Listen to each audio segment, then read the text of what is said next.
The hospital wing had been abandoned for years. Yet tonight, a single light flickered on the cracked ceiling tiles, casting uneven shadows across the sterile, dust-choked hall. Detective Mara Vance stood at the threshold, her pulse quickening, the silence pressing against her ears. At her side, K9 Rook's hackles rose, ears pivoting towards something invisible, his low growl vibrating through the concrete floor.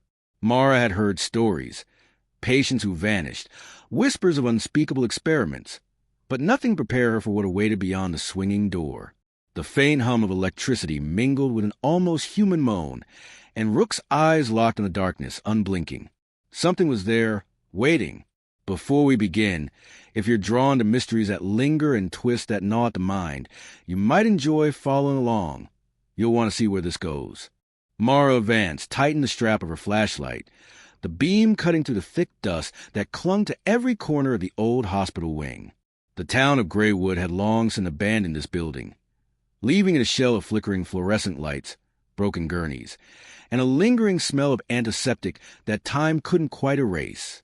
She stepped carefully over cracked tiles, each footfall echoing like a gunshot in the empty corridor. At her side, Rook, her K9 partner, a German shepherd with eyes too intelligent for a mere dog, paused mid-step, ears twitching, nose tracing something unseen. "Stay close," Mara murmured, her voice low, almost swallowed by the vast emptiness around them. Her own words felt fragile in the dark, like they could shatter the quiet and draw the wrong attention. Rook gave a soft growl and patted ahead, nose to the ground, tail stiff. The flickering light ahead pulsed again, irregularly, as if it were reacting to something alive, something aware. Mara swallowed, trying not to let fear take hold. She had faced death before, crime scenes, violent robberies, hostage situations. But something about this wing was different. It wasn't just abandonment or decay. There was a weight here, a presence that pressed against the bones. A door on the left creaked slightly, swinging in the draft. Mara froze. Rook's hackles bristled, teeth faintly bared in the dim glow. She knew he sensed it before she did. The subtle hum of electricity that shouldn't exist, the faint smell of iron, and something sweeter, metallic, and warm. Her stomach twisted. "You smell that too, don't you?" she whispered, more to herself than to the dog. Rook's eyes never left the door. He emitted a low growl, more of a warning than aggression, and Mara forced herself to step closer.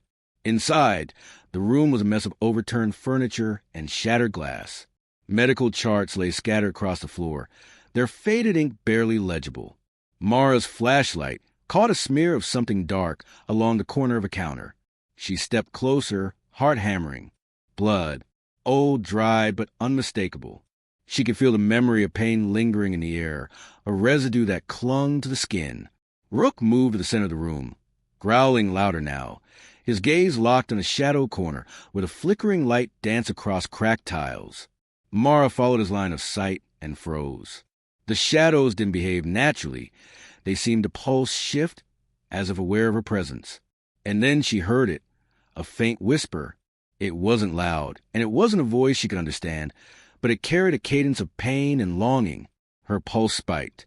She looked around, but the room appeared empty. "Rook, what is it?" she breathed. The dog turned to her briefly, eyes glowing faintly in the darkness. Then, almost imperceptibly, he moved toward the far wall, his paws silent on the debris-strewn floor. Mara followed, flashlight shaking in her grip. They reached the wall, and Mara noticed a set of claw marks etched deep into the plaster. Not recent, but not ancient either. Something had tried to escape, or perhaps to warn. The whisper came again, just barely audible, brushing against her ear. It made her skin crawl. She couldn't place the tone. Sadness? Anger? Fear? All of it, tangled into one impossible sound.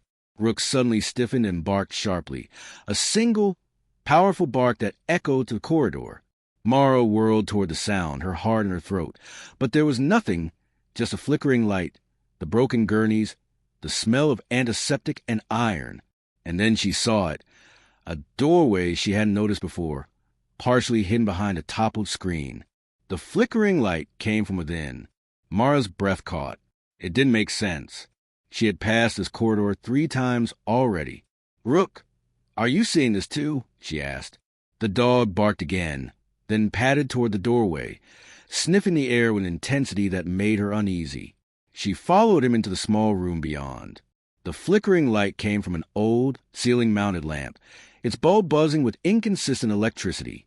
The walls were lined with faded charts, medical instruments scattered across counters like trophies of neglect. But what drew her attention immediately was a small cot in the center of the room. On it lay a notebook, its leather cover cracked, pages yellowed and curling. Mara knelt and opened it. The handwriting was cramped, frantic, almost unreadable in places. Words jumped out at her. "They are still here. Watching can't stop them." Her fingers trembled. She had found many notes in crime scenes before, confessions, threats, but this felt different. Personal. Terrifying. A soft thump made her spin. Rook was growling now, hackles raised, teeth bared, staring at the ceiling. Mara's flashlight followed his gaze. A shadow moved above, across the cracked ceiling tiles, impossible to pinpoint, but undeniably there. She felt a chill wind brush past her neck, though all windows were sealed. Her rational mind fought for dominance. Old buildings creak. Shadows play tricks. She could leave and report all as a trespassing incident, but she couldn't. Something about the way Rook was watching, the precision in his stance, told her that leaving now was the wrong choice. Whatever was here, whatever had caused the whispers, the claw marks, the strange light, he could see it. She trusted him. Then a noise in the hallway outside, a soft shuffle, deliberate. Mara froze, heart hammering, pulse loud in her ears. Rook growled, low and warning, body tense. The noise stopped, and then she heard a voice, faint but distinct, coming from the dark corridor. Detective Vance. Her breath caught. She didn't recognize the voice, yet there was something hauntingly familiar about it, a memory buried too deep to name. Rook lunged forward, barking furiously, then froze mid-step, ears pinned back. Mara saw it now, a figure at the far end of the hall, partially obscured by shadows. Too tall, too thin, movements jerky, unnatural. And in an instant it vanished. Mara staggered back, heart pounding. The notebook slipped from her hands and hit the floor with a dull thud. The whispering grew, surrounding her now, weaving through the walls into her very mind. She heard voices, pain, anger, regret. She wanted to close her ears, but the sounds lodged themselves deep within her skull. "Rook, what is happening?" she whispered, almost to herself.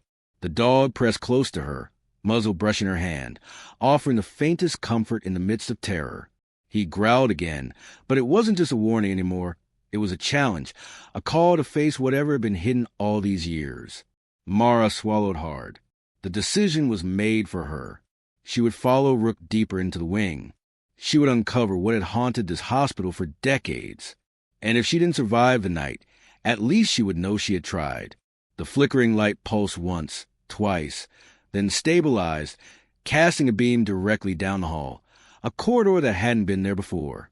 Mara's pulse raced, but she forced herself to step forward into the unknown. Each step echoed like a drumbeat of fate. Rook led the way, unwavering, and Mara realized something terrifying.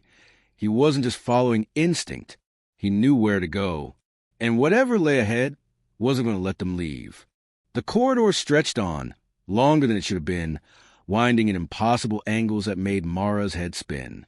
Every step she took echoed against the peeling walls, and the smell of antiseptic had deepened into something acrid, metallic, and strangely sweet. Rook moved ahead with mechanical precision, his paws silent, ears angled towards something she couldn't hear. Mara tightened her grip on her flashlight, knuckles white, sweat prickling at the back of her neck. She hadn't believed in ghosts, or at least, she hadn't. Until tonight. "Rook, stay close," she whispered, more to reassure herself than to command the dog. He glanced back briefly, eyes luminous in the dim light, then padded forward. The flickering light above wasn't just guiding them. It was alive, moving, pulsing a rhythm that seemed almost sentient. Mara's pulse quickened with each step, every shadow stretching and twisting as if to reach out and stop her. They reached a heavy, rusted door, its paint flaking like dried skin. A faint light seeped through the cracks, accompanied by a low, rhythmic humming. Mara pressed her ear to the door. There were voices, muffled, anxious, arguing in hushed tones. She couldn't make out the words, but the tone was sharp, urgent. Fear mixed with something else. Desperation. "Someone's in there," she said softly. Rook growled, low and steady. His hackles were raised, tail stiff, teeth visible. He sniffed at the door, then back at Mara, as if asking permission to investigate. She nodded. "Go on, boy. Be careful." He slipped through the small gap beneath the door, body low and silent. Mara followed, prying the door open slowly. The room beyond was starkly different from the rest of the wing. Too clean, too organized, as if this space had been preserved, maintained for some purpose that didn't belong in an abandoned hospital. And then she saw him, a man mid-40s, gaunt, dressed in a doctor's lab coat that was too large and frayed at the sleeves. He was hunched over a metal table, scribbling frantically in a ledger, mumbling to himself. Mara stepped closer, flashlight illuminating his pale face, the deep shadows under his eyes, the sweat streaking across his forehead. Who are you?" Mara asked, voice trembling. The man froze, then slowly turned, revealing sharp features, sunken cheeks, and eyes that flickered between panic and cunning. "You shouldn't be here," he said, voice low, almost pleading. "You don't understand what's happening." "I think I do," Mara replied cautiously, her gaze scanning the room. "This wing, people went missing. There were experiments here, weren't there?" His eyes flickered with something. Fear, anger, shame, before he shook his head violently. No experiments. You can't say that. They were volunteers. They were supposed to help to save lives. His voice cracked, revealing a tremor that Mara didn't trust. Rook barked sharply, stepping between Mara and the man. The dog's stance was defensive, protective. Mara's pulse spiked. Something about the man set her on edge. He was a morally gray figure, a man who claimed righteousness, yet carried the air of secrets too dark to name. "What did you do here?" Mara demanded. The man's hands trembled as he lifted the ledger. "We tried to harness it, the energy, the things that linger in the darkness. People said they were ghosts. I say they were potential. But it went wrong. Too many went wrong." Rook growled again, deep in warning, and the man flinched as if the dog could see through him. Mara realized then that Rook wasn't just reacting to fear. He was sensing something in the room, something that even a man couldn't see, couldn't control. Suddenly, the light flickered violently, then stabilized, illuminating a wall lined with photographs. Mara stepped closer, stomach twisting. The images were patients, missing for years, their faces pale, eyes wide, expressions frozen in terror. And then she noticed the last photograph. A child, staring directly at the camera, eyes unervingly familiar. Mara's breath caught. That child," she whispered. The man took a step forward, hands raised. You don't understand what you're seeing. They weren't harmed. Not all of them. Some, they stayed. They became part of it." "Part of what?" Mara demanded, voice sharper now, edge of anger cutting through fear. Before he could answer, the floor beneath her trembled. Dust fell from the ceiling, and a low, moaning sound filled the air. Rook barked, lunging forward, then froze, ears flat against his head, teeth bared at nothing. Mara's eyes followed the dog's gaze, and saw movement. The shadows along the far wall shifted, elongated, as if alive. The man whispered, almost apologetically, "I tried to stop it. I tried, but it listens to him." Rook growled, eyes locked on the shadows, nostrils flaring. Mara realized with a sinking horror that the dog could see the entity, the presence that had haunted the wing for decades. It wasn't ghosts, it was something else. Something aware, something malevolent. Feeding on fear, on pain, on guilt. The man stumbled back, hands shaking. "You don't know what it can do. It manipulates. Makes you see what you fear most. I thought I could control it. I failed." Mara's mind raced. She had to think, act. This wasn't a typical investigation. This was something beyond her understanding. Yet she had to navigate it, had to protect herself and Rook. And then the whispers came again, this time louder, surrounding them, wrapping around their senses. Mara felt her past mistakes, her regrets, her losses, all pressing against her mind like fingers clawing from the dark. She stumbled, vision blurring, and Rook barked, snapping her out of it, nudging her forward. The man fell to his knees. It doesn't like lies, it doesn't like deceit. Be honest, detective. You have to be honest. Mara's stomach churned. He wasn't just warning her, he was confessing. And she realized with a cold clarity, this man had been manipulating the darkness, bending it, using it for his own purposes. The patients, the missing children, they weren't casualties of fate. They were instruments of his obsession, trapped in ways she couldn't yet comprehend. Rook growled again, snapping, and Mara realized she had to act fast. The shadows began to stretch toward them, black and pulsing, tendrils of darkness crawling along the floor. The light flickered once, twice, then steadied, highlighting a single escape route, a stairwell leading downward. "Rook, now!" she commanded, voice firm, unwavering. The dog bolted, and she followed, adrenaline overriding fear. The man's voice trailed after her, a desperate plea laced with guilt and panic. "Wait! You don't understand what you're taking with you. Don't!" But Mara didn't stop. She descended the stairs, each step groaning under her weight, the flickering light guiding them deeper into the heart of the wing. The whispers grew, louder, angrier, a chorus of pain that threatened to overwhelm her senses. Yet Rook stayed focused, guiding her, unwavering, like a guardian through the madness. At the bottom, the stairwell opened into a vast chamber. Mara gasped. The room was enormous, cathedral-like, ceiling lost in shadows above. Chains, medical equipment.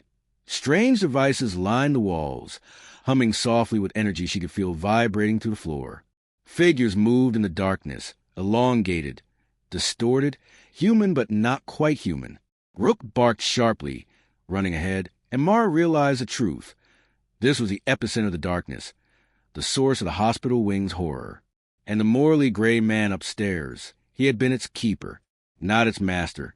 Mara's pulse thundered in her chest. She had crossed into a place where the rules of reality bent, where morality and sanity blurred. And she had to survive, not just for herself, but for the innocents who had been lost here. The whispers crescendoed into a deafening chorus, voices overlapping in pain, rage, sorrow. Mara pressed her hands to her ears, but Rook nudged her, guiding her toward the only possible path forward. Deeper into the chamber, toward answers, toward confrontation, toward the heart of the darkness itself. And as she stepped forward, heart pounding, she realized the flickering light from above had stopped. Darkness now ruled, but Rook's eyes glowed like beacons in the black, unwavering, fearless. Mara knew one thing with certainty. Whatever awaited her in the depths, she could not face alone. Rook was her anchor, her partner, her guide, and together they would confront the horrors that the hospital wing had hidden for decades. The chamber was vast, its ceiling lost in shadow, walls lined with instruments that hummed with a life of their own. Mara's flashlight barely pierced the gloom, its beam trembling as if it feared the things it illuminated. The whispers had grown into a chorus of anguish and rage, echoing off the concrete like the cries of the long-forgotten. And Rook, steadfast, unwavering, led the way deeper, nose to the ground, ears alert to movements Mara couldn't see. Every step Mara took felt like wading through water. The air was thick, oppressive, carrying the scent of iron, decay, and something she couldn't name. Her heart pounded in her chest. Each beat synchronized with a hum that resonated through the floor. She couldn't tell if it was fear or the energy of the room itself forcing her pulse to race. Then she saw them, figures crouched in the corners, partially hidden in shadow, not fully human, not fully anything. Their eyes reflected the faint light in eerie, unnatural glows, their movements jerky, twitching in ways that made Mara's stomach turn. They were the missing patients, the children, the adults who had vanished over decades, but they weren't alive in the conventional sense. They existed in the liminal space of the wing, trapped, twisted, their very essence feeding the energy in the room. Rook growled low and threatening, lips curling, teeth bared. Mara followed his gaze and froze. There, in the center of the room, suspended above a metal table, was the man in the lab coat. His eyes were wide, pupils dilated, veins dark against pale skin. He wasn't controlling the energy. He was consumed by it, tethered to it, writhing in a mixture of ecstasy and torment. You, Mara breathed, horror dawning. You're part of it. He laughed, a sound that scraped against her nerves like fingernails on metal. No, I am the conduit, a bridge. I tried to contain it, to protect them, but it's too powerful, too smart, too angry. Rook barked sharply, stepping forward, and Mara felt the floor beneath her vibrate. The shadows surged, tendrils of darkness lashing toward them like living snakes. The man screamed, a horrid sound of pain and surrender, his voice layered with the whispers of all the trapped souls. Mara realized with gut-wrenching clarity.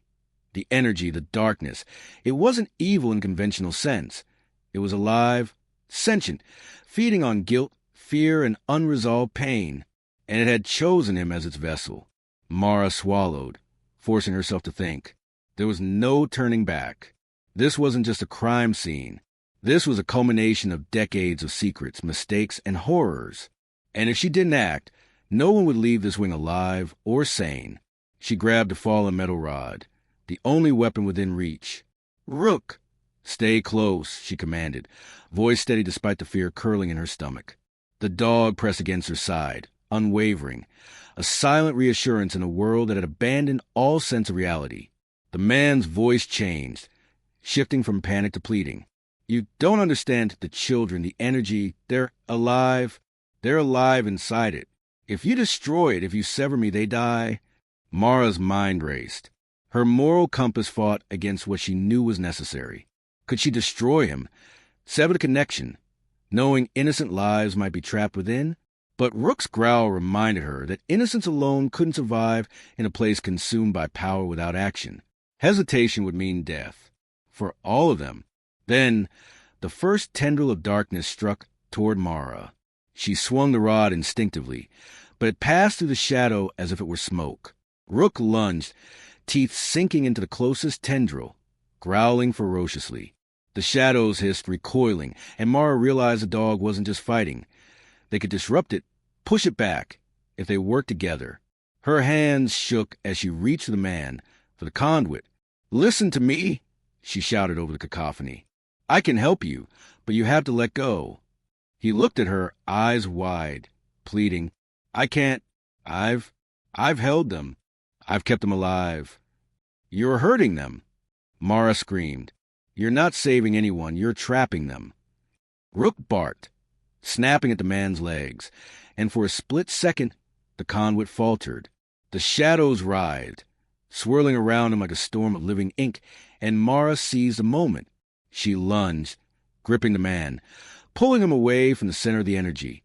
He resisted, screaming, the voices of the trapped souls screaming through him, a chorus of despair and rage that clawed at Mara's mind. Then the unthinkable happened. The man's eyes rolled back. The shadows surged violently, lashing at Mara, tendrils slamming into walls, ceiling, and floor. The energy screamed, a living, tangible thing, before collapsing inward, a storm contracting into the conduit himself. Mara screamed as the man's body convulsed, the voices crescendoing and then silence. Rook pressed against her, ears flat, growling softly. The conduit lay motionless, the shadows dissipating into faint motes of flickering light that hovered briefly before fading into nothing. Mara's hands shook as she backed away, chest heaving, mind struggling to comprehend the horror she had witnessed. And then she noticed the children. They were emerging from the remnants of the shadows, spectral at first, almost translucent, but gradually solidifying. Eyes wide, fear etched on their faces, they looked at her, not with accusation, but relief. One small boy stepped forward, holding out his hand. Mara knelt, heart clenching, and he touched her arm briefly before vanishing, leaving warmth behind, a residue of gratitude. The conduit, the man, was gone. The energy was gone. And yet, Mara felt the weight of all the trapped souls pressing against her, a silent reminder of the price paid. She sank to the floor, hands on Rook's shoulders. The dog licked her hand, offering the faintest comfort. "We survived," she whispered, though the words fell hollow. Survival had a cost. The wing was silent now, the only sound a hum of distant electricity in the empty corridors. Hours passed as she wandered through the chamber, inspecting the instruments, the photographs, the ledger. The man's notes were scattered, the experiments documented with obsessive precision. Every page told a story of obsession, of fear, of misplaced morality. She realized that some secrets were too dangerous to uncover fully. Some horrors existed in a space where human understanding could not reach. Yet she had learned something invaluable. Courage, loyalty, and the bond between human and companion could confront even the most unimaginable darkness. When she finally emerged from the wing, the first light of dawn was breaking over Greywood. The air was crisp, the smell of pine and dew washing over her like a benediction. Rook padded beside her, tail wagging lightly, alert but calm. Mara took a deep breath, letting the serenity of the morning seep into her bones. The world outside the wing had not changed, but she had. She paused at the threshold, looking back at the hospital. Its windows were shattered, its walls scarred by time and neglect, but the darkness within had been confronted, if not entirely vanquished. Mara knew the memories would haunt her, the images of the conduit and the trapped souls lingering in her mind. But she also knew that some truths were meant to be faced, some horrors meant to be endured. And Rook had seen what no one else could. He had led her through the nightmare, unwavering, fearless, a bridge between reality and the darkness. Mara knelt, pressing her forehead to his. "We did it, boy," she whispered. He licked her cheek gently, a silent acknowledgement, a promise of loyalty beyond words. As they walked back toward the town, Mara realized the importance of telling the story. Not for fame, not for recognition, but for memory, for the quiet acknowledgement of courage in the unseen battles waged in the shadows. The wing remained behind her, empty now, save for whispers of wind through broken windows. But the weight of its secrets, the cost of its darkness, would never truly leave her. She had seen the edge of horror and returned. And in the quiet aftermath, with dawn breaking across the hills of Greywood, she understood something profound. Some battles are invisible, some victories unrecognized, yet they shape the heart in ways nothing else can. And Mara, with Rook at her side, carried that truth forward into a world that would never fully understand the horrors that had been confronted, or the courage it had taken to face them.